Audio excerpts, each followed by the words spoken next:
একাংশ সংবাদ মাধ্যমত যিদৰে নিউজ ওলাইছে মই কাৰো নাম নলওঁ যে একচুৱেলি এইটো অপহৰণ কেছ নহয় আজিৰ পৰা প্ৰায় এমাহ ডেৰমাহ আগৰ ঘটনা একচুৱেলি ডেটটো মই পাহৰি গ'লোঁ মোৰ যিটো এটাই ল'ৰাটো আমাৰ আমিনগাঁৱত পঢ়ে আৰু আমি বৰাগাঁৱত থাকোঁ মই যিটো MLA হোষ্টেলত নাথাকোঁ মই মিনিষ্টাৰ হোৱাৰ দিনৰ পৰাই কোৱাৰ্টাৰত থকা নাই কেইদিনমান আছিলোঁ এই কোৱাৰ্টাৰ বা MLA হোষ্টেলত থকা আমাৰ এই নহ'ল যা নহওক মোৰ নিজৰ ঘৰতে থাকোঁ আৰু আমাৰ ল'ৰাটো শুক্ৰবাৰে ঘৰত গুচি আহে তেওঁলোকে আৰু ময়ো আহোঁ আমি শুক্ৰ শনি ৰবিবাৰ যিটো ঘৰত থাকোঁ নৈমিত্তিকভাৱে শুক্ৰবাৰে ঘৰলৈ আহিছিল আৰু আহোঁতে টোলগেটত তাত কিছুমান বদমাছ ল'ৰা থাকে সিহঁতে কোনো নাজানে মানুহক কেনেদৰে ব্যৱহাৰ কৰিব লাগে বা কিমান টাইম থাকিব লাগে টোলগেটত কিমান সময় সাধাৰণ জনতাই ৰখিব লাগে এইবিলাক কথা তেওঁলোকে ফ'ল' নকৰে যাৰ বিনিময়ত তেওঁ বহু সময় তাত ৰখি থাকিব লগা হৈছিল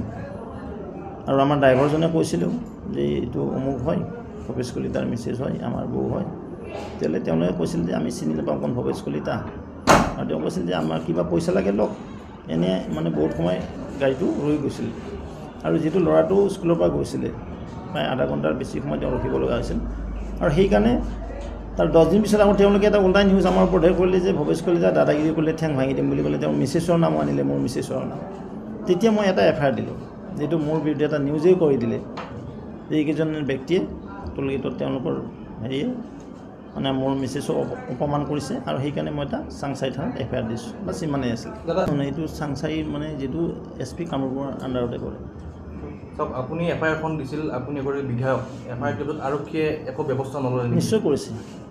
আৰক্ষীয়ে আমাৰ পৰাও ষ্টেটমেণ্ট লৈছে ঘটনাটো কি আছিল নিশ্চয় তেওঁলোককো মাতিব ৰখি থাকিব লগা আছিল বহুত সময় তেওঁ ঘৰত যাব পৰা নাছিল আৰু এটা কথা আপুনি উল্লেখ কৰিছে টোলগেট প্ৰসংগত যি লেটাৰ ইছ্যু কৰা বুলি কৈছে আপুনি কৈছে সেইখন তেখেতসকলে ইছ্যু কৰা বুলি তেখেতসকলে ইছ্যু কৰিছে মোৰ তাততো নাই মই দিয়া নাই লেটাৰ কাৰণ মই লেটাৰ দিলে মই বাৰ বাৰ কৈছোঁ মোৰ তাত ছিগনেচাৰ থাকিলে হয় চিল থাকিলে হয় কিন্তু আপুনি ভাবেনে টোলগেটৰ তেখেতসকলে নিজাববীয়াকৈ পাছ ৰুজু কৰিব পাৰে সিহঁতৰ টোলগেট যিহেতু আছে নাজানো সিহঁতে কৰিব পাৰে আপুনি ভাবেনে তেখেতসকলে সিহঁতে জনমানত হেয় প্ৰতিপন্নৰ কাৰণে এইবিলাক কৰিছে সেইকাৰণে মই FIRটো দিছিলোঁ মইতো বাৰ বাৰ কৈ আছিলোঁ কাৰণ ৰঙিয়াৰ মানুহ গোটেই যায় 2 লাখতকৈ অধিক ৰঙিয়া সমষ্টিৰ সন্মানীয় ৰাইজ আছে মইতো কাকো কাৰণে পাছ লিখি দিয়া নাই বা মোৰ ঘৰৰ মানুহৰ কাৰো পাছ নাই আমি যিটো টোলত নপৰে আমাৰ যিটো বাই বাৰ্থ আমি বাইটাচালি মানে আমাৰ পৰা টোলগেট 5 কিলোমিটাৰ ৰেডিয়াছ যিটো as per ministry of road transport 18 কিলোমিটাৰলৈকে ৰেডিয়াছলৈকে টোলত নপৰে আৰু আমাৰ কোনো প্ৰয়োজনেই নাই টোলগেটত মানুহক কৰা বেয়া ব্যৱহাৰ সম্পৰ্কে এইটো মই চাওক এইটো জানো এজন তেখেত আপোনাৰ পত্নী হয় এগৰাকী বিধায়কৰ পত্নী হয় আপুনি কি ভাবে সাধাৰণ জনতা মই সেইটোৱে কওঁ যে তেওঁলোকে কাউন্সিলিং কৰিব লাগে বিহেভিয়াৰটো কেনেকৈ হ'ব লাগে তাত স্মকিং কৰিব নালাগে ইভন মাজে মাজে আমি চিগাৰেট খোৱা দেখা পাওঁ এইবিলাক কৰিব নাপায় নহয় পাব্লিক প্লেচত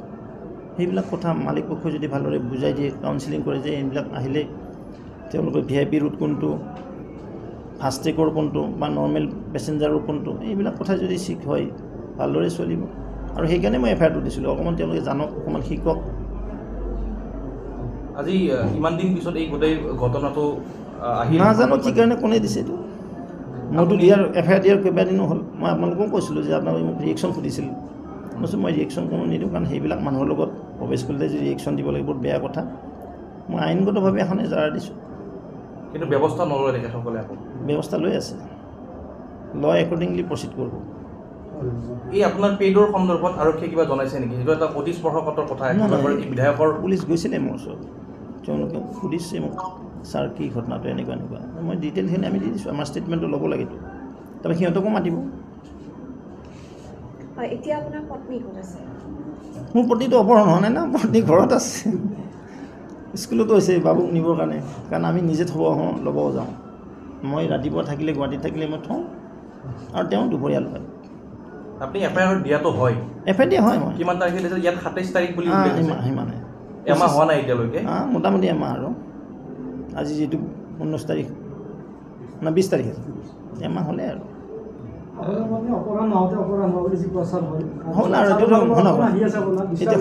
এতিয়া অপহৰণ যিহেতু হোৱা নাই তেওঁৰ হাজবেণ্ড ময়ে কৈছোঁ অপহৰণ হোৱা নাই বুলি আৰু তাত পৰা কিবা চুবুট লাগে নেকি আৰে ভাই তেওঁলোকৰ মেছেজ নে মোৰ মেছেজে আৰক্ষীয়ে যিটো ছেকশ্যন লগাইছে 140 এতিয়া শুনক আমি এজাহাৰ দিছোঁ এজাহাৰ চাই তেওঁলোকে ছেকশ্যন লগাব পুলিচে মইতো আৰক্ষী বিষয়া নহয় নহয় জানো এই গোটেই ঘটনাটোত আৰক্ষীয়ে যিহেতু 140 আণ্ডাৰ ক্লজ 3 এই ছেকশ্যনটোত অপহৰণৰ এইটো ধাৰা গতিকে এই কাৰণে প্ৰচাৰ কৰিলে যে এগৰাকী বিধায়কৰ একোটা ছেকশ্যন বিভিন্ন হেৰিত লাগি যায় গম পায় যেনে 309 কপালত অকণমান তেজ ওলালেও এটেম্পট মাৰ্ডাৰ কেছটো বুজানে আইনটো মানে এনেকুৱা থাকে যিটো আমাৰ এতিয়া ভাৰতীয় ন্যায়িক সংহিতা হ'ল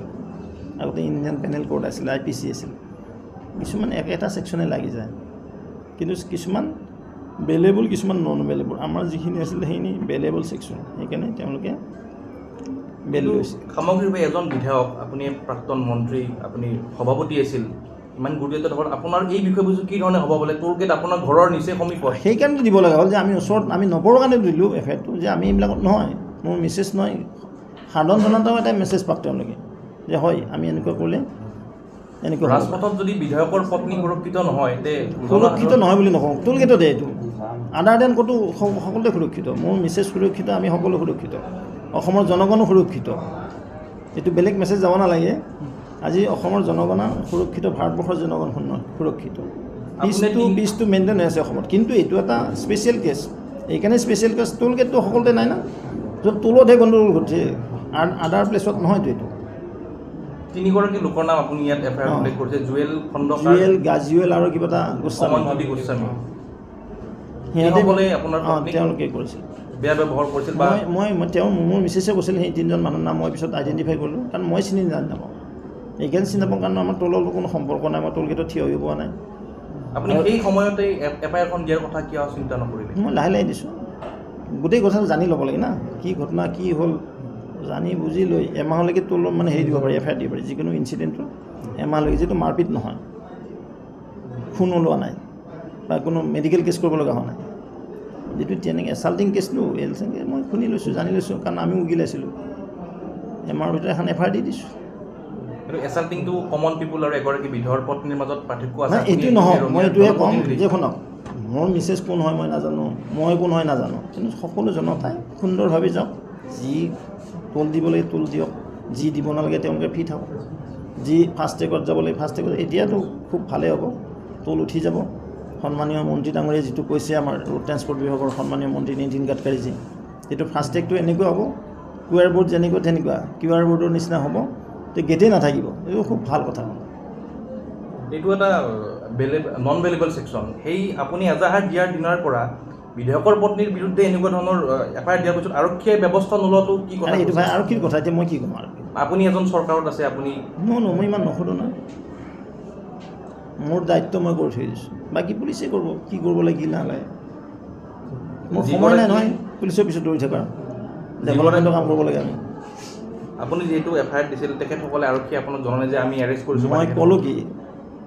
মোৰ ষ্টেটমেণ্ট পুলিচে লৈছে বাছ বাকী পুলিচৰ যিখিনি কাম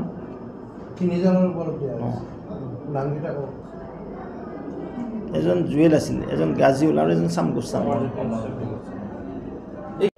ছাৰ এইটো হৈ আছে আপোনাক কৰা নহ'ল নেকি তেখেতসকলক নিশ্চয় কৰিব যদি ইমান সময় লাগিল এটা নন বেলেবল লাগে এইখনক থানাৰ বহুত কাম থাকে ন অকল ভৱেশ কলাৰ পিছত দৌৰি থাকিলে নহ'বতো বাকীবিলাকৰ কৰক যদি এগৰাকী মোৰ নেইটো অলপ লাহে লাহে দিলেই হ'ব যদি এগৰাকী বেলেগক এজাহাৰে তেখেতসকলে গুৰুত্ব নিদিয়ে সাধাৰণ ৰাইজৰ দিব গুৰুত্ব দিছে ভাই কিয় নিদিব মই ক'লোঁ দেখোন পুলিচ অফিচাৰ মোৰ নিজৰ ঘৰতে গৈছে মোৰ ড্ৰাইভাৰটোকো সুধিছে ছাৰৰ ঘটনাটো কি আছিল তো সেইবিলাক গুৰুত্ব দিয়া নহয় নেকি ছেকশ্যনটো যিটো গুৰুত্বৰ এটা ছেকশ্যন লাগে হৈ যাব যি কৰিব লাগে কৰি আছে মই কৈছোঁ না ইমানৰ